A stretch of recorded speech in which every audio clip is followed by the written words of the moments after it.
Welcome to Morally End. My name's Mark Machado and I'm joined by Estelle Vasudevan, and today we have a very, very special guest. I'm always banging on about not hearing what's actually going on from the SLC, but today we've got somebody from SLC. We've got Anton Roux, Sri Lanka's fielding coach. He's the World Cup didn't end too long ago, and he's back in Sri Lanka now. He's had a small break. And no doubt he's ready to dive into it and get started and get cracking with the team again. Anton, thank you for joining us today. Normally, this is the moment when I tell people to subscribe to Morally End, subscribe to the newsletter and stuff. I won't go into that because I know your time is precious. So we'll just jump straight into it. I think we're kind of going to start with, there's been a lot of chaos around Sri Lanka cricket since about midway through the World Cup. How are you feeling about it all? And where's it? As an employee of Sri Lanka Cricket, what's it make you feel? First of all, thanks for having me on the show.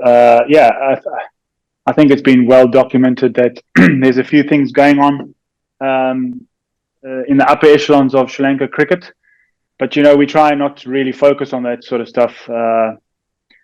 As you said, the World Cup wasn't a great turnout for us, and of course, there's a lot of noise now around the team. But part of our job as coaches is to try and create as much peace and a safe environment as possible, where the guys can still come in and do their daily routines and work on their game and get better. So we try not to focus too much on it.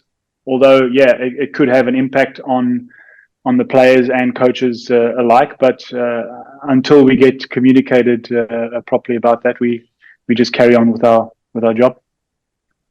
Yeah, like you mentioned, Anton, there was so much noise around the team, right, during the World Cup. Especially with something like this coming up midway through the tournament. What was the morale like in the team? They were losing. Then they hear about, all the chaos that's going on back home. What would you kind of describe that environment as?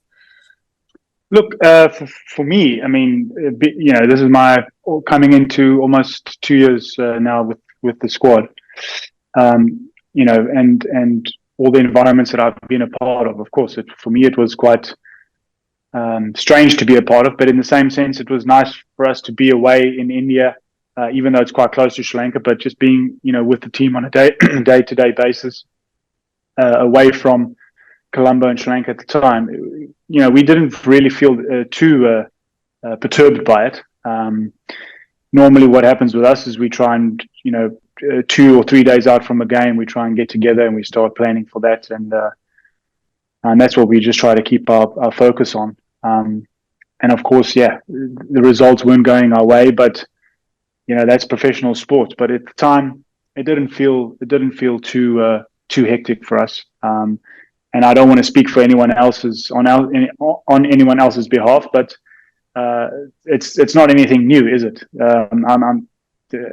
We felt something similar during the Asia Cup, although that news sort of happened a little bit after that disastrous final. But just to round it up again, we didn't feel too dismantled by it. Anton, you've worked and played cricket all over the world. How does I'm going to call it shenanigans around Sri Lankan cricket compare to other parts of the world?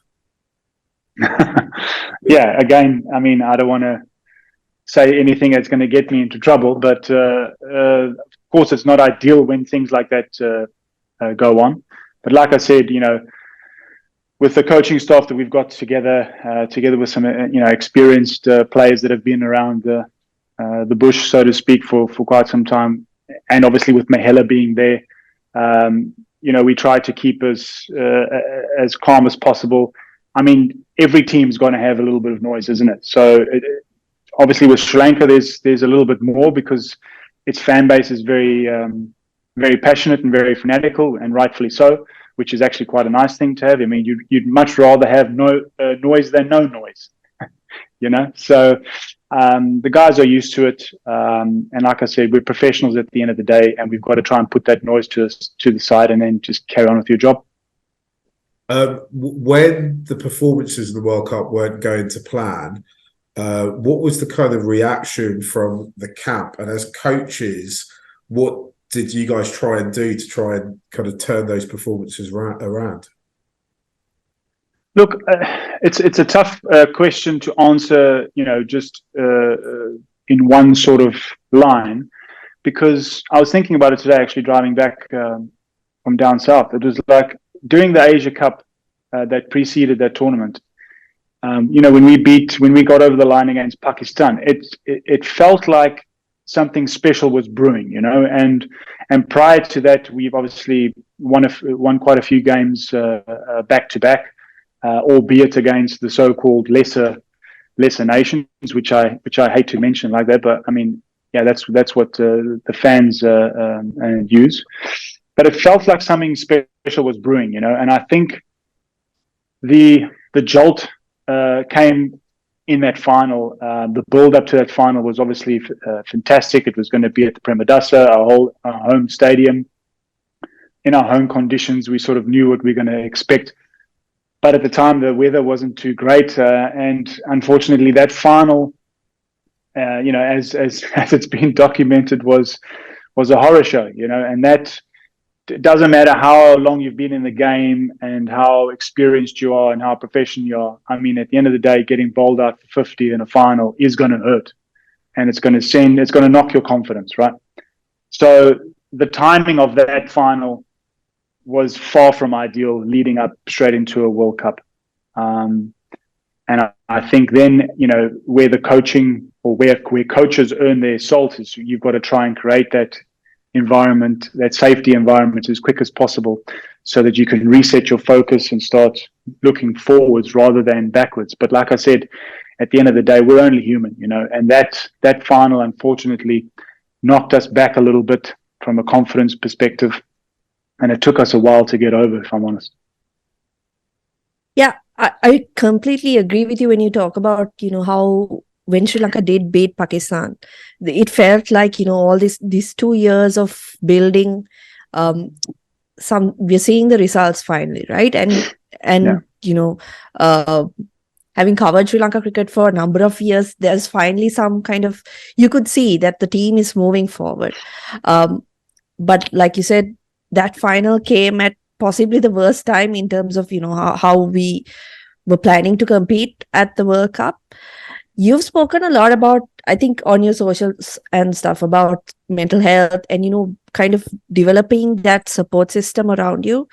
I know the Sri Lankan team doesn't have, a permanent sports psychologist or someone to help with that kind of thing. So how much of it do the coaches like yourself have to take on in a situation like that, particularly after facing results like the one we saw at the Asia Cup? Yeah, Estelle, I think that's a great question. Look, I can only speak for me and not for anyone else, but I find it quite bizarre that we don't have a sports performance coach, whatever you want to call it, with us on a full-time basis, purely because, like you say, if you compare the environment that our Sri Lankan cricket guys have to compete in day out, it's quite a big burden to carry. And Sri Lanka's had a golden era, 2 golden eras, so to speak, in the late 90s and then in the mid 2000s. So to live up to those expectations are quite tough. Added in that horrible final in the Asia Cup, leading straight into a World Cup.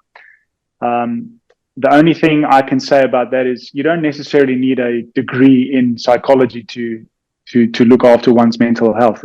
I think mental health, checking in on someone starts with a conversation. So from a coaching perspective, I try and talk to as many guys, informally, asking them how they're doing, chat anything about life other than cricket. But it takes a certain bit of vulnerability, I think, from each individual to actually cross that barrier. And what I find a little bit tough in Sri Lanka now, whether it's a cultural thing or not, but I do find it quite tough to break through that first little barrier where the guy can actually say, you know what, I am struggling, or I am feeling a little bit anxious, or I am a bit nervous. And do you know of anything that we can do or talk about to make me feel a little bit better? a lot of my conversations haven't really gone that far yet because we struggle to break through that first little piece. And I think the more we make it normal within the group setup, I think we'll have more and more vulnerability coming to the surface. And I think that's a great thing to have, especially in a professional sporting environment where the stakes are so high to perform on a daily basis. Yeah, I was very interested. Sorry, I was very interested actually to see if the players were receptive to it, because it certainly is, I think, a cultural thing where, you know, these guys don't grow up with that kind of support in terms of sport either, right? In terms of having performance coaches, that kind of resource around them. They don't grow up with that. So I mean, it's very kind of expected that they wouldn't be that open. How tough is it then, as like, you know, even with language, do you find that it's tougher to kind of work with players at some points, particularly when they've had bad performances? I mean, it's never ideal to not have that fluency from the beginning when it comes to the language barrier.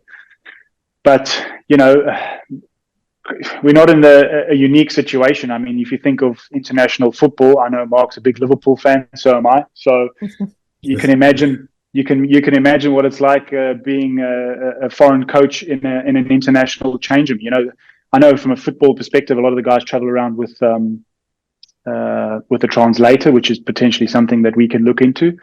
And specifically around, I know some of our coaches try and tell us what's been said or try and re-say what we've been doing in Sinhalese, but it just takes a little bit of time. And like I said, you lose that fluency. So potentially we can get a little bit better and more slicker in that regard. But to be honest, I've never really felt the language barrier to be a big barrier to that extent where I think, okay, I can't do my job here.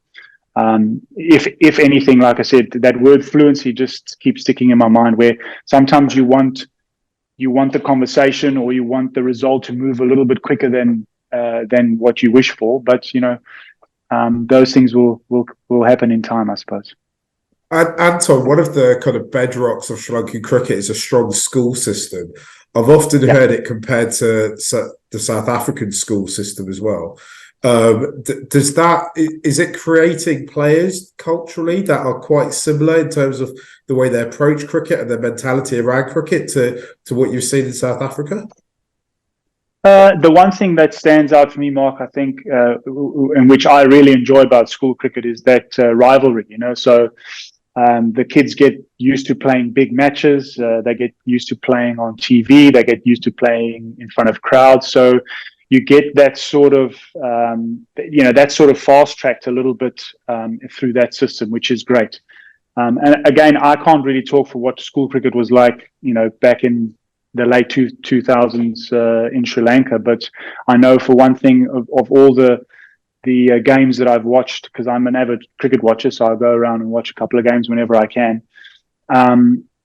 And it's not just a problem in Sri Lanka. It's a bit of an issue all around the world. Is that the surfaces that we get to play on as kids growing up.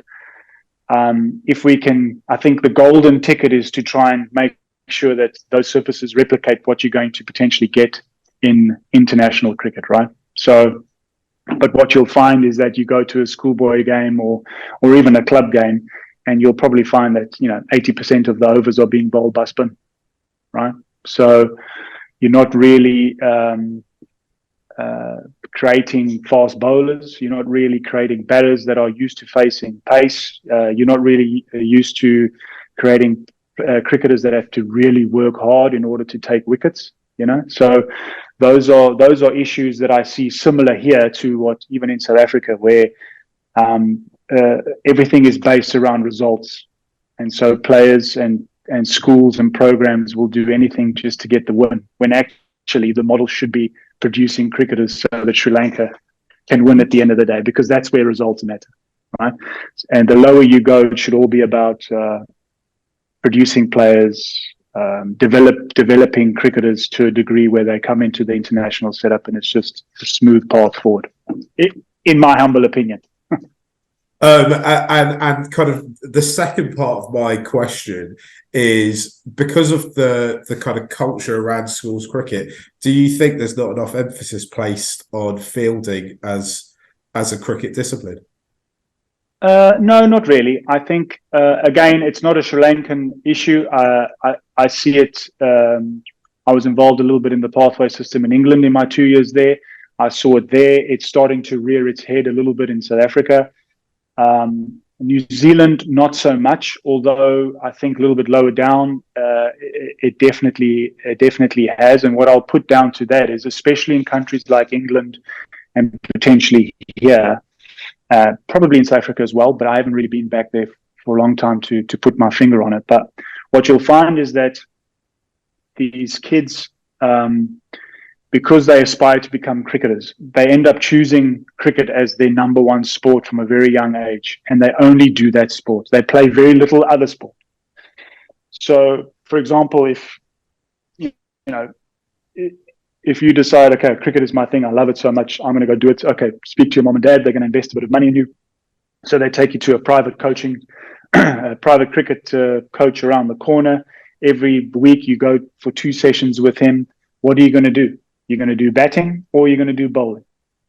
You're not really going to do fielding, right? You're not going to go and get a fielding session from a professional coach in a private lesson, are you? So what happens with that is, if you fast forward, 5, 6, 7, 8, 9, 10 years down the line, all this kid has done was just bat or just bowl.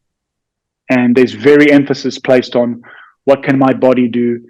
How do I understand what it can and can't do in the space around you? So the countries that are really very good historically around fielding, you'll probably see that guys, once they make it to the international, or once they decide to play professionally, they would have played rugby, they would have played cricket, they would have played golf, they would have played tennis, they would have played football, they would have played, they would have done swimming, they would have played water polo. All these sports eventually grow your body into an athlete's body, right? But yeah, unfortunately, in places where cricket is a path forward as a profession, kids and parents make the mistake of just doing that one sport and placing so much emphasis on just doing that. So that by the time they come into a high performance program, say at Premadasa, we almost have to strip the athlete down to the bare minimum again, and get him or her to work out how to dive, how to roll, how to slide, all those sort of things that you normally take for granted. Sorry, that's my son trying to get in, but I've locked him out. So yeah, that's the issue that I see from an athlete development point of view. Is that contributing to Sri Lanka's fitness issues as well? I think so. Although I'm also a big believer in, fitness and conditioning shouldn't be someone else's job. It should be your choice. If you decide to become a professional athlete, you know that in order to be the best in the world, you've got to push yourself athletically, right? So I always have this bug burning in the back of my head. Like when I was a head coach at the Netherlands, the same thing. The guys were saying, "Oh, but we don't have a strength and conditioning coach, and we don't have anyone to push us." Whatever. Well, that's half the problem. You shouldn't have a strength and conditioning coach to get you into the gym. You shouldn't have someone to push you. That drive should be coming, from inside. The luxury is that when you play professionally, yes, you've got a guy that's at your beck and call 24/7 to help you understand your body. But I think the misconception comes in that you need a strength and conditioning coach in order to become conditioned. I don't believe in that. The only finger that should be pointed is the one back at you. Yeah, Sri Lanka has obviously had loads of problems with injury, right? I think during your tenure, you've probably seen it a lot, particularly at the World Cup last year as well. I just watching the team at the World Cup last year, I couldn't help but think that the issues with fitness, we're losing a bowler or losing a batter, but how does that affect your fielding plans? Because you've got guys who you want to field in certain positions, right? And then when you lose athletic fielders like Chamira or a Dilshan Madhushanka, how does that affect the team's kind of fielding plans? Well, I think, of course, if I just speak about my portfolio from fielding perspective, of course, it's not great.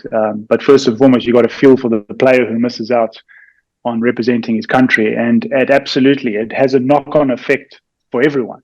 Not just for the fielding perspective, but it potentially changes your bowling plans, right? The balance of your team and who bats where, and all of a sudden your batting lineup becomes a bit thinner rather than batting to number 9 or 10. You all of a sudden have lower end batters coming in at, say, 7 or 8 potentially. So it has a bit of a knock-on effect.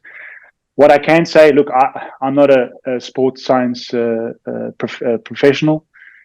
I know that the HPC with Noel McCarthy is in the head strength and conditioning guy now. He's top class. He's working the boys like I've never seen in my tenure so far at Sri Lanka Cricket. So that's a good sign.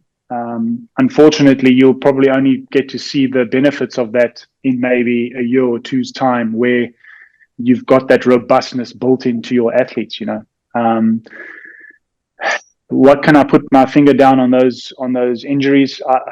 I don't know. All I do know is that I've been part of so many teams that once it happens, they tend to happen in 2s, 3s, and 4s. And unfortunately, we've had 2 World Cups in a row now where we were just so unlucky with those injuries.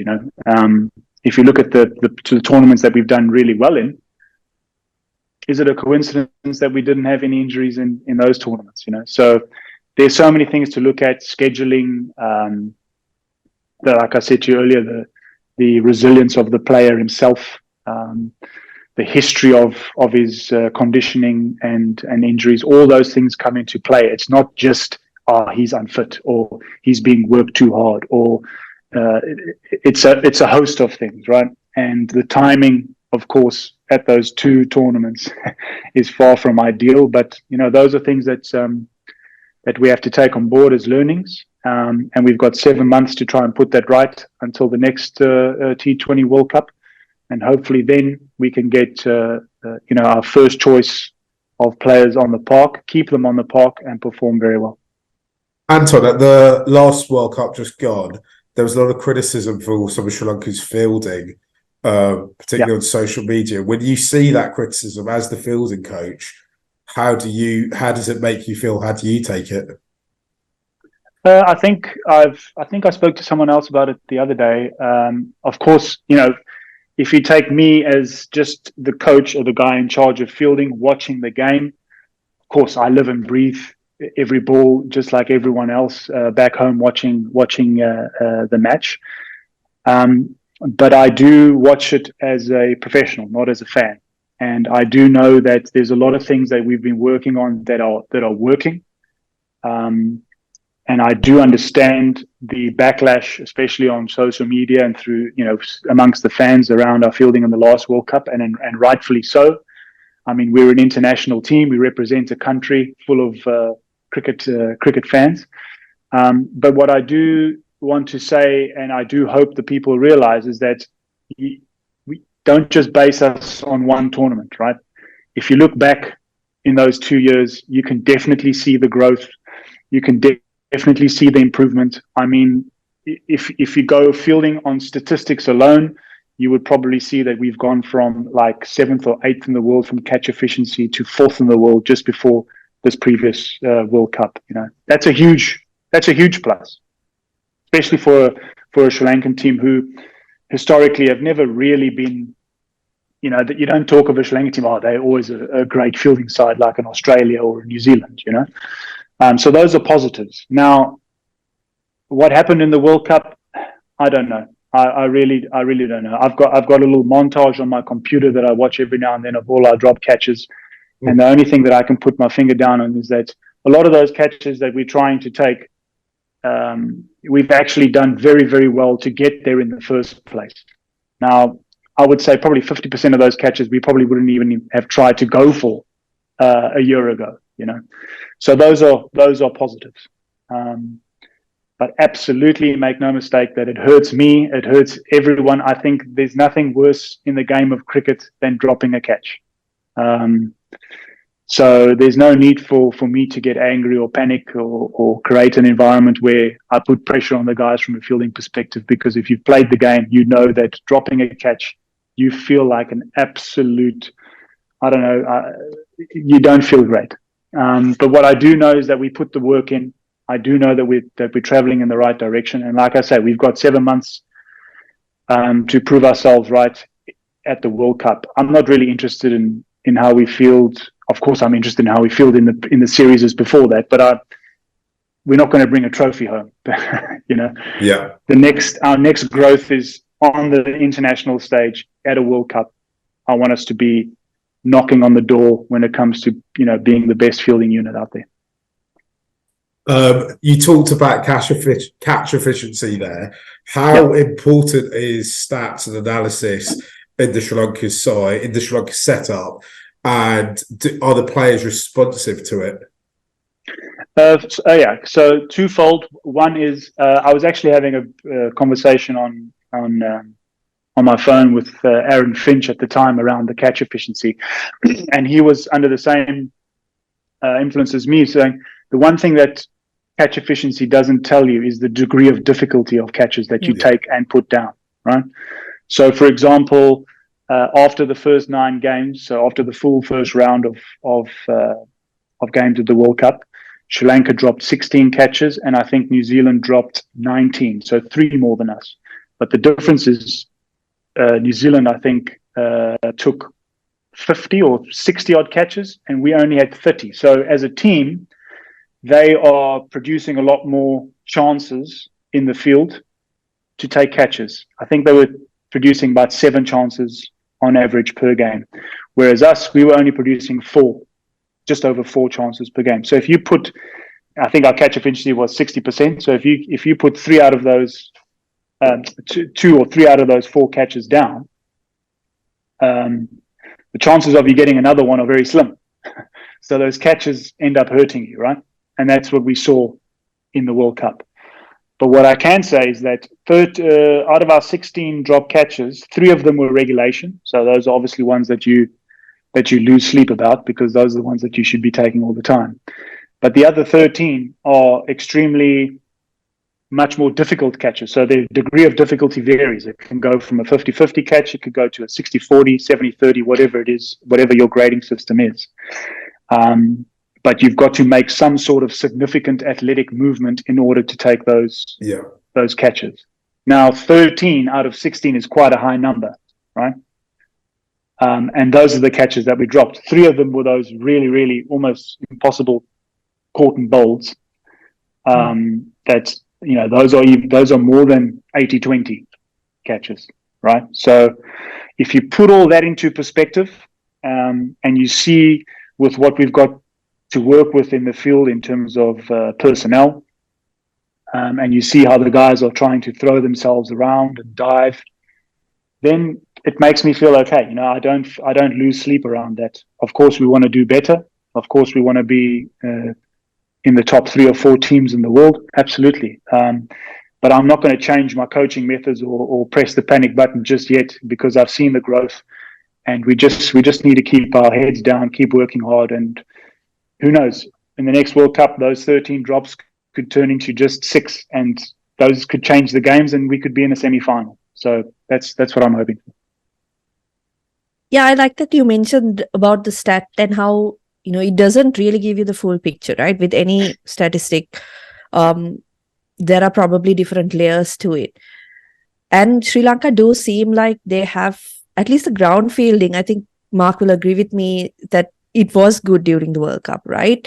The ground fielding as opposed to the catching.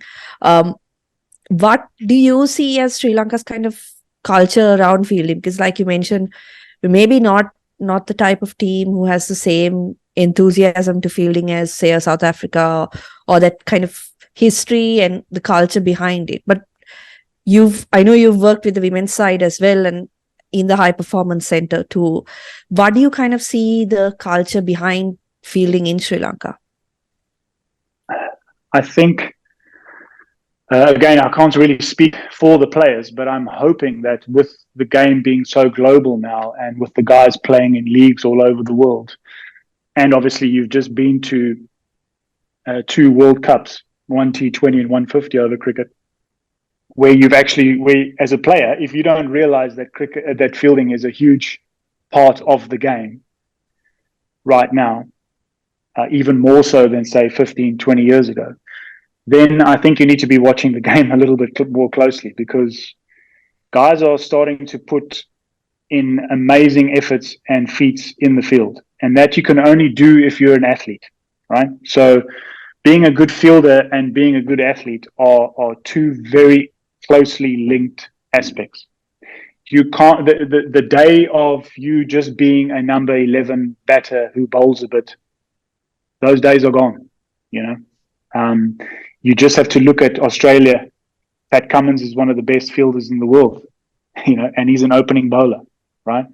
The mercurial James Anderson, who's still playing Test cricket. I mean, he's one of the best catchers behind the stumps in the gully in the gully area, you know. So these guys are showing the way forward from a perspective of, you can't just pitch up and bring one skill to the game anymore. You've got to bring all three. You've got to be able to bat, you've got to be able to bowl, and absolutely you've got to be able to field. Now, are people going to be better catchers than others? Absolutely. But that's where you've got to try and find your niche within the team and become very good at that. So part of try and show these strengths, the strengths, let's find that team, but ultimately changing the culture of fielding within Sri Lanka, or a team like the Sri Lanka national team, that will have to come from the nucleus of the team that you've got on the field, right? So the coach that far, but ultimately the players have to take responsibility of that and say, right, this is us, this is what we want to look like, and this is how we're going to try and field every single game. And like I said, Estelle, you were right. Like, the guys have improved massively from a ground fielding perspective, but at the same time, because we're getting better, we're putting ourselves in positions a lot more. So we're also making a lot more mistakes, right? So I think it's a little bit too early for those numbers to start showing real improvement. I think in another year's time, those numbers should even out, and then we can have a look back and say, okay, this worked, this hasn't. So, yeah, hopefully that makes sense. Anton, thank you for your time. Before we leave you, we've got a couple questions we want to ask. Firstly, how do you enjoy living in Sri Lanka? Is it kind of what you expected? Are you learning Sinhala? Do you enjoy Kothawati? And on top of that as well, can you talk to us a little bit about your crusade against, or I'm going to say plastic, but I think it's specifically single-use plastic. Yeah. How do I feel like living in? I mean, I've just told you guys earlier, I've just come back from a quick weekend break to Hirikatia. I absolutely love myself in Sri Lanka. I think the whole rustic nature, chilled out vibe down at the coast.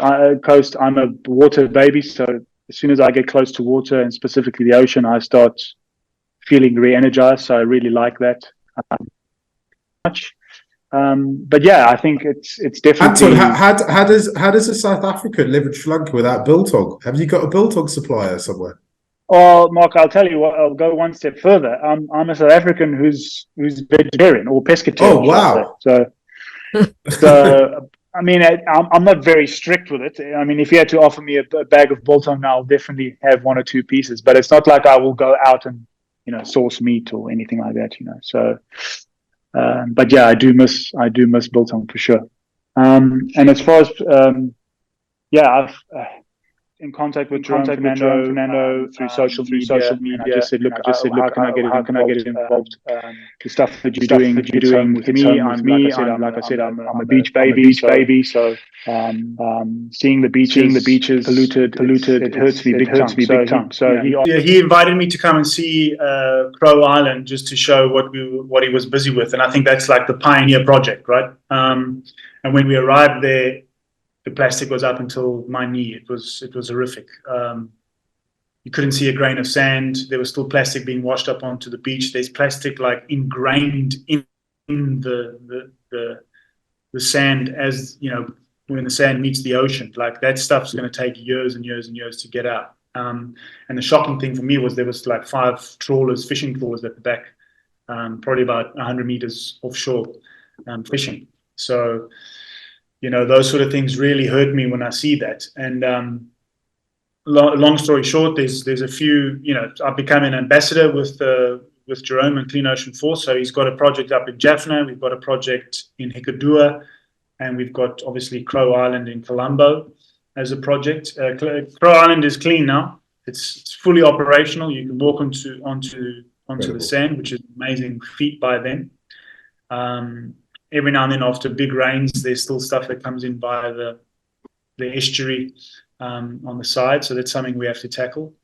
And I don't know if you saw my Instagram stories from this weekend, but Hirikatia needs a bit of help. So I've got Jerome on board to try and meet with the Dots Bay House owner.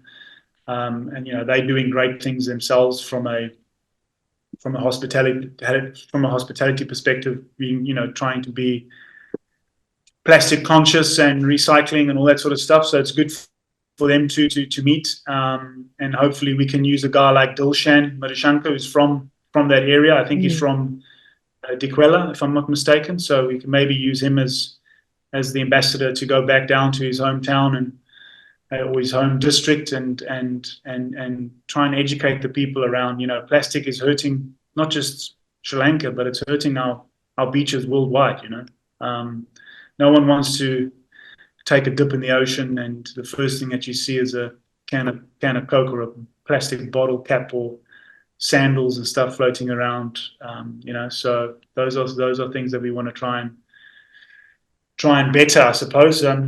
And when you see his work in the flesh and what he does with the local communities and that sort of stuff, it's really unbelievable. And we've just got to try and make stuff like that mainstream, because, you know, not one of the guys this weekend reposted any of my stories from a Sri Lankan cricket perspective. I was hoping for a wider audience, but it just shows you that, you know, unless you really make it your thing, or unless you make it your plight, I suppose, it's not a real cool thing to talk about all the time. You know, it's not cool to talk about, let's fight against plastic, let's do this, let's do that. So hopefully from that perspective, you know, once I leave Sri Lanka and the team, that some of the guys, even if it's just 2 or 3 guys, stay on and help Jerome from an ambassadorial point of view, just to show that, you know, as cricketers, we're also environmentally conscious and trying to keep our beaches clean for generations to come. Anton, thank you for joining us at Meridian today. Thanks for all your hard work with the Sri Lanka cricket side, and thanks for your crusade against the plastic as well. Hopefully, we're only months away and not years away from you being part of a trophy-winning team with the Sri Lanka side, and hopefully those graphs are headed in the right direction and everything works out in a uniquely Sri Lankan way. And from all this chaos comes a trophy. Thanks for joining us at Meridian. Thanks very much. And yeah, if you want to have a chat again soon, just drop me a line and I'm happy to discuss anything with you guys. No problem. Definitely. Thanks a lot. Right, I'll end the recording.